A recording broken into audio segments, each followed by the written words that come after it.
Haji bisa sedikit menjelaskan kronologis dari acara ini? Seperti apa Pak Haji? Baik, kronologisnya awal mulanya kami sudah komitmen dengan Ustadz Zolmed, ada 3 jadwal di Pangalengan itu, yaitu jadwalnya di Masjid Agung Pangalengan, di Masjid Pasir Malang, Pangalengan, dan di daerah Cisewu. Nah, Cisewu di sini saya masuk rangkaian Pangalengan, Kang. Nah, dari situ kami sudah komitmen dengan Ustadz Zolmed roadshow untuk kunjungan dan silaturahmi dalam rangka sambut Maulid. Nah, alhamdulillah 2 masjid ini berlangsung lancar dan sukses. Hanya pas yang di Cisewu ini kronologisnya memang dari awal saya sudah wanti-wanti ke panitia, tolong Ustadz Zolmed jemput jam 4 di Masjid Agung.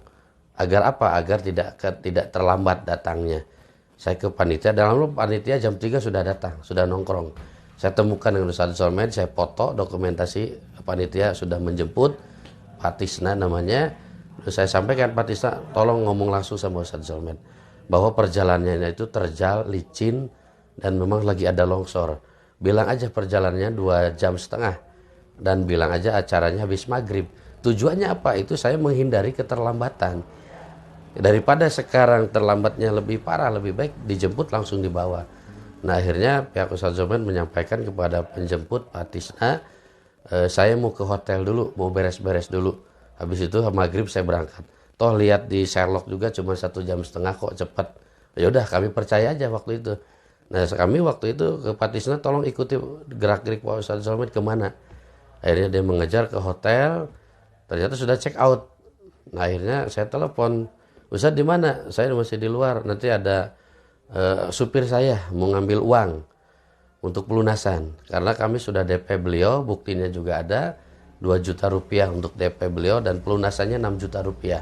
Jadi total 8 juta. Nah, itu sudah kami berikan hak dia, sedangkan kewajiban dia belum terpenuhi. Karena komitmen awal dia itu bayar dulu saya ceramah. Kalau orang lain mungkin ceramah dulu baru bayar gitu.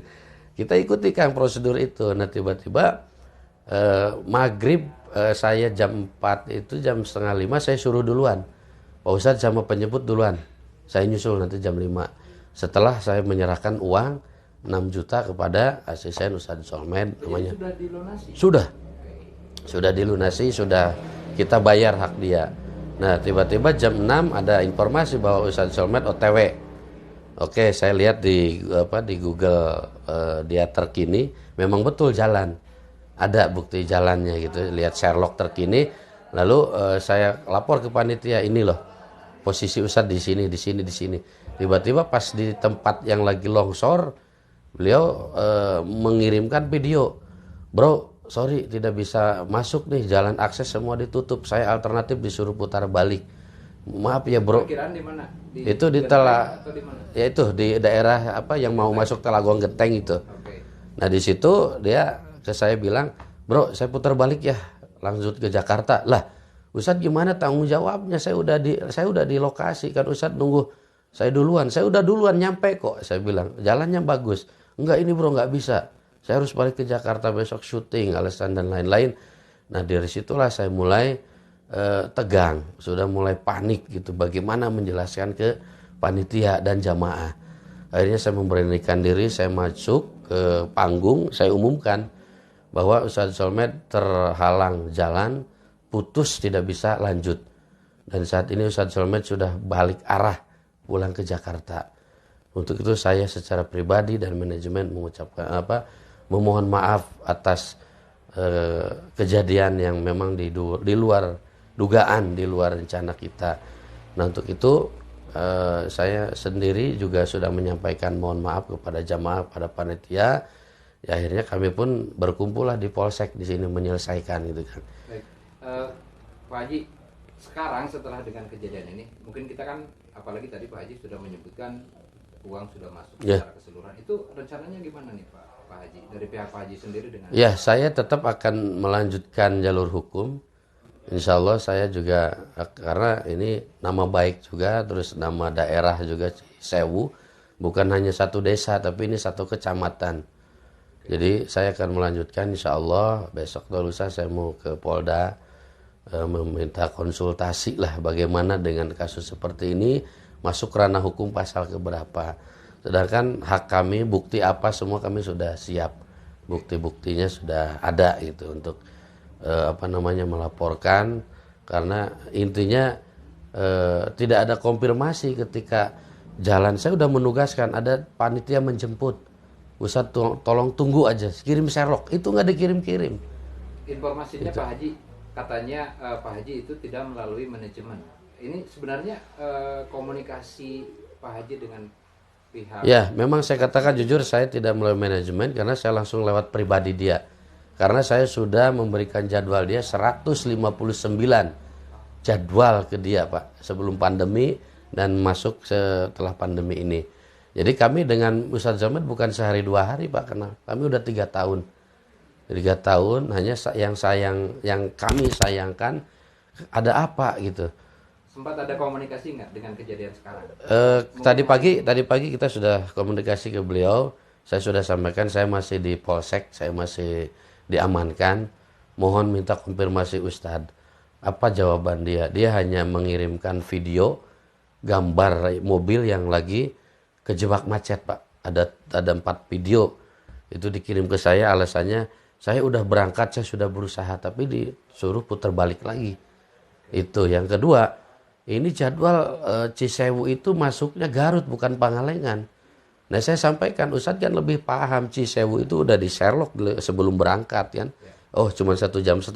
Udah saya nyampe jam 8.15 menit. Dia udah nunjukin ke saya, udah tahu Sherlocknya itu di situ gitu Pak. Dan bahkan saya udah minta tanggung jawab beliau, tolong minta klarifikasi, rekaman, memohon maaf kepada jamaah dan warga Cisewu. Ada kesiapan nggak dari pihak beliau? Sementara ini belum, Pak. Hanya tetap dia pembelaan diri dan menyalahkan saya membohongi. Katanya saya membohongi dia dengan menyebutkan bahwa Cisewu itu Pangalengan. Dan memang yang saya tahu teman saya itu, Tisna itu orang Pangalengan awalnya, Pak. Pak Haji, Gitu. kalau uang yang tadi, terutama yang milik panitia nih, apakah itu sudah dilunasi dari panitia ke Pak Haji? Ya. Nah kalau sudah, nanti Pak Haji dengan teman-teman panitia sendiri gimana? Ya, itu kebetulan panitia kemarin baru masuk 8.500.000. Ya. Dan saat ini saya tadi sudah menyelesaikan, saya memberikan 12 juta untuk ganti rugi. Artinya walaupun hanya mereka keluar 8,5 juta, tapi dengan penuh rasa saya tanggung jawab, dengan capek mereka, dengan lelah mereka, dengan mereka berjuang mati-matian gitu. Ya saya ada saya kasih lebih jadi 12 juta, Pak. Terakhir Pak Haji, Ya. pesannya untuk masyarakat Cisewu dengan kejadian seperti ini, kalau klarifikasi untuk masyarakat Cisewu. Ya. Baik, saya atas nama manajemen Dai Ustadz Suwarna memohon maaf kepada masyarakat karena pada awalnya kami sudah komitmen, kami sudah mematuhi peraturan yang Ustadz Zolmed berikan dan sudah saya laksanakan kewajiban saya, dan ini tidak ada faktor kesengajaan atau perencanaan.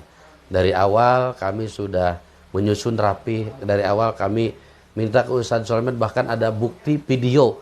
Dia bilang saya akan datang ke Cisewu tanggal 26 malam jam 8.